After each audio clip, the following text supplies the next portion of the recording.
Hello, this is Chef John from foodwishes.com with Wolfgang Puck's pizza dough recipe. His famous California pizza dough. And you know Wolfgang Puck, he's that chef that's always doing the Arnold Schwarzenegger impression. Wolfgang recently let me publish this on my American food site on about.com, so I'm going to show you how to make it. Really easy and really nice dough. I was impressed. So you're going to start with 1 package of dry active yeast, a teaspoon of honey. I'm using sage honey. You use any honey you want. A 1/4 cup of warm water, like really warm, like 105 degrees. Very important it's warm.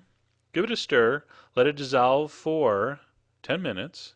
Then we're going to add our salt, olive oil, 3/4 of a cup of equally warm water, 105 degrees, and a cup of flour.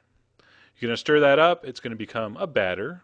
We're going to add another cup of flour, stir that in, and then we're going to add even more flour. So this is going to get about 3 cups total. But what we're going to do is we're going to add 2.5 cups at this point. It's going to get too thick to stir, and then you're going to move to the board and maybe knead in the rest of the flour. So when it gets too annoying to stir, see right there, you're like, God, this is so annoying. Then you're going to turn it out onto the board.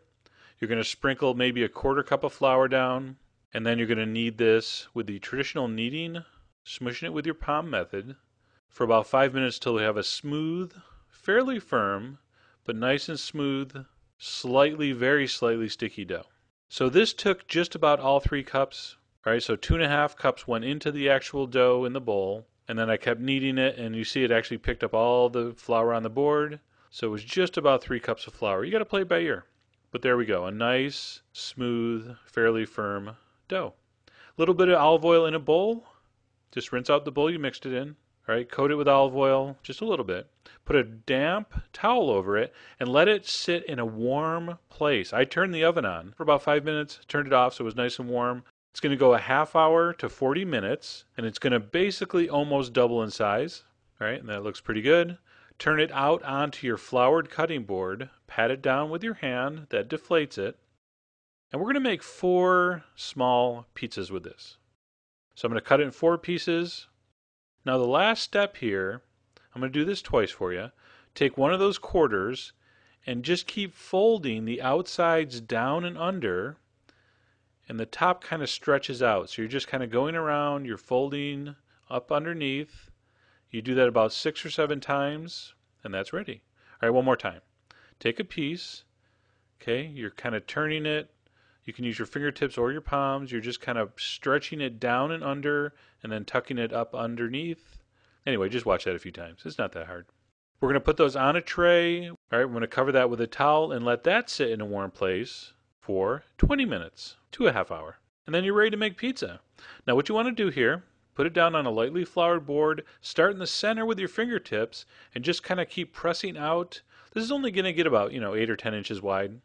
But that'll make a nice kind of rim around the edge. You'll give it that kind of signature California pizza look. All right, so I just kept stretching, pulling. You can roll it if you want. There's not a big difference if you roll it. All right, pizza makers get all upset if you roll it. So stretch it out. I'm going around the edge with my fingertip to kind of make that crust shape. Now, it goes on a cornmealed pan. All right, pan with a good amount of cornmeal. Brush it with some extra virgin olive oil. All right, that kind of seals the pizza from the sauce. We're going to put sauce on, but not too much, just a couple tablespoons. Spread it around. A very light shaking of red pepper flakes for me. And then here's where you got to just control yourself. A very light cheesing. A little bit of mozzarella, a little bit of fontina, and I just did a really light sprinkling of Parmesan. And then you put it whatever other toppings you want here. I didn't have any other toppings, so I'm just making a cheese pizza. It's going to go on the bottom of a 450-degree oven for 5 minutes. All right, after 5 minutes, move it to the middle rack of your oven for another 4 or 5 minutes until it looks like that. I should have a pizza stone, but I don't. But it actually works nice on the bottom of the oven. The bottom gets really crispy. And then I tried this. Wolfgang, I got to hand it to you, buddy. That's a good pizza dough. Okay? So it was kind of chewy, very tender. This works if you roll it out really thin. It works if you like a thicker pizza crust. Up to you. So anyway, that's Wolfgang Puck's California pizza dough. The extra pizza dough, just put in Ziploc bags. You can keep it 2-3 days in the fridge. I hope you give it a try. All the amounts are on the site. And as always, enjoy. Hasta la vista, baby.